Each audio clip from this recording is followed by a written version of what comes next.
Good Tuesday afternoon, and thanks for joining us on Kare 11 News Now. I'm Lauren Lemanchek. New this afternoon, Minneapolis leaders and Latino small business owners are gathering to speak out against President Trump's immigration policies. The group says those policies are already taking a toll on business and their sense of safety. This comes just 24 hours after this ICE activity near the Somali Carmel Mall. Witnesses tell Kare 11 a crowd gathered and tensions escalated after agents attempted to pull two women out of a car. Our photographer captured video of what appeared to be a snowball thrown at agents who responded with pepper balls. Federal officials have not commented on the incident. Also new today, Governor Walz signing into law two executive orders to address gun violence in Minnesota. The orders establish a statewide safety council on firearms and are meant to improve gun education in our state. He was joined by several other lawmakers who say it's time to take action in our state about gun violence. We also heard from parents of students at Annunciation Catholic School. What happened to us on August 27th is not something we will ever be over. The aftermath is still incredibly raw. What we learned and what too many communities learn is that gun violence does not respect geography, faith, or politics. It can happen to anyone, anywhere. That reality is why moments like today really matter. The commissioner of the Department of Public Safety says his department will work on gun educational materials that will go out to Minnesota schools so all Minnesotans can know their gun rights and how to safely use them. Minnesota Senate Republicans responding this afternoon, saying these executive orders do not provide an actual solution to gun violence and that the Minnesota GOP is committed to student safety, mental health resources, and keeping violent criminals in prison.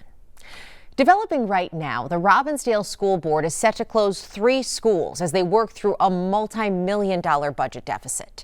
In a vote last night, they decided to shut down Robbinsdale Middle School, Noble and Sonneson Elementaries, and the Educational Services Building. Lakeview and Neal Elementary are staying open. The board, though, isn't done yet. Another school closure is up for debate after the first of the year. We're also tracking uncertainty in the state's largest school district. Tomorrow, 3,200 Anoka Hennepin teachers begin a 4-day vote on whether to authorize a strike. They've been working without a contract since June. Union leaders say rising health care costs are the biggest sticking point in their negotiations with the district. They could walk off the job just after the new year. Happening right now, formal charges are expected soon for Nick Reiner, who's accused of murdering his parents, the director Rob Reiner and his wife Michelle. Nick is being held without bail after his parents were discovered stabbed to death Sunday in their Hollywood home. Police now say after that gruesome discovery, they were able to track Nick to a park near the USC campus in downtown Los Angeles and take him into custody. Charges against Nick Reiner are expected sometime tomorrow. Right now, polls are open for a special primary to fill 2 empty House seats. District 47A became vacant when Representative Amanda Hemmingson Yeager resigned for a state Senate seat. 3 Democratic candidates and no Republican candidates have filed to run, so whoever wins today will be the only candidate on the special election ballot in January. House seat District 64A belonged to St. Paul Mayor-elect Kali Herr. 7 candidates are on that ballot. 6 of them are DFL candidates. The winner will take on the lone Republican in the race in that special election. A check of the markets this afternoon. Not good after a new jobs report with data that was delayed by the government shutdown. According to the Bureau of Labor Statistics, the U.S. lost 105,000 jobs in October, then added 64,000 in November. The unemployment rate rose to 4.6% in November, the highest since September 2021. A significant part of the October job losses came from federal government employment. The shutdown also delayed key inflation data. That report's expected to come out on Thursday. We're live right now from our nation's capital as Congress races against the clock. Millions of Americans are facing skyrocketing health care premiums as Affordable Care Act subsidies are set to expire soon. However, leaders on both sides of the aisle are at a standstill. Democrats want a 3-year extension to those subsidies, while Republicans want a floor vote on a plan that lets them expire. Now, some centrist Republicans and a handful of Democrats are working on compromises in both chambers. I think there's a deal that could be done. It's hundreds of dollars a month for many Americans throughout the country. We have to do right by those people. Congress only has 3 days before its holiday break. A floor vote is expected to happen later today. It's day 4 of a manhunt for whoever is behind the mass shooting at Brown University in Rhode Island. Officials releasing new photos and videos of a person of interest walking through Providence in the hours before the shooting. 2 students were killed in that attack and 9 others were hurt. Erin McLaughlin is in Providence with the latest. Following the release of a person of interest that the Attorney General tells me they have detained and released, ruling him completely out of the investigation.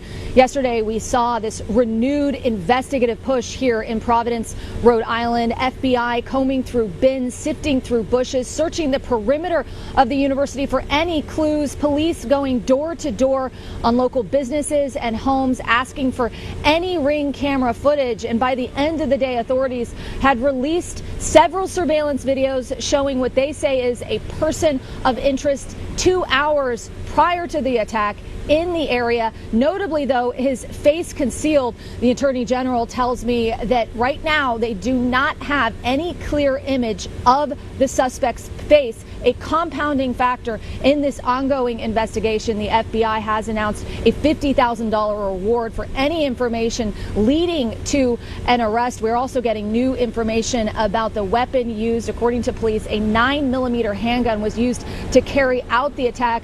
Brown University has put out an appeal for anyone who was in the building behind me where the attack took place to come forward for interview. They're asking anyone who was in that building either Friday or Saturday. Meanwhile, this is a community in mourning, honoring lives lost, including 19-year-old Ella Cook from Alabama, as well as freshman Muhammad Aziz Umerzakov from Uzbekistan. His sister telling NBC News, quote, "We don't want him to end up being a number. We want everyone to see his face. We want everyone to know his name."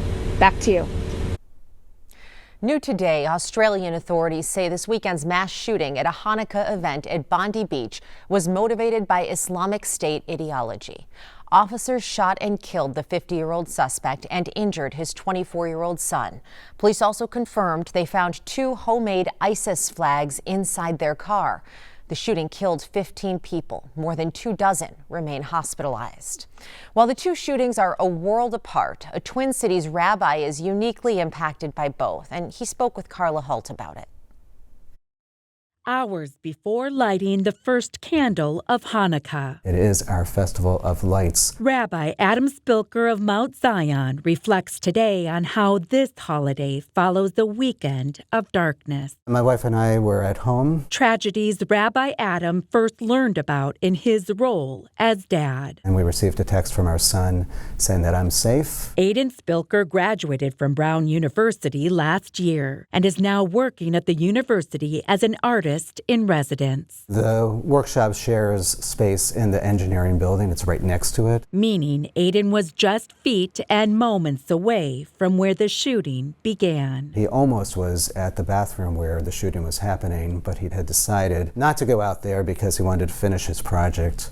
Somebody came into the room, told him the shooting was happening. He and some others helped get some of the students out of the Brown design space onto the street. His son safe from harm. The way he described it, it was a blur. A father could now contemplate the unthinkable. Thank God you're okay, and my heart breaks for the victims. But then I started realizing, my body started realizing, as it started shaking, like, oh my gosh, this is, where but for the grace of God, Aiden could have been there. A moment's peace shattered. Your family was touched, and then your family was touched. Yeah. By another tragedy in Australia. I first learned because the Jewish Community Relations Council had put out an alert. And you think about the human loss and the terror that these families and the turmoil that they're feeling, and it is really hard. A hard truth to ponder for a rabbi who also believes the rhetoric of today, often related to Israel, puts all Jews at risk. But when that turns into statements such as globalize the intifada, that statement has real-world consequences. But when it comes to that world, how do you persist, and what is your message for your community right now? It's the one that doesn't change. It's the one that we are going to do, which is we're not stopping anything that we're doing. Rabbi Adam Spilker still believes in the light.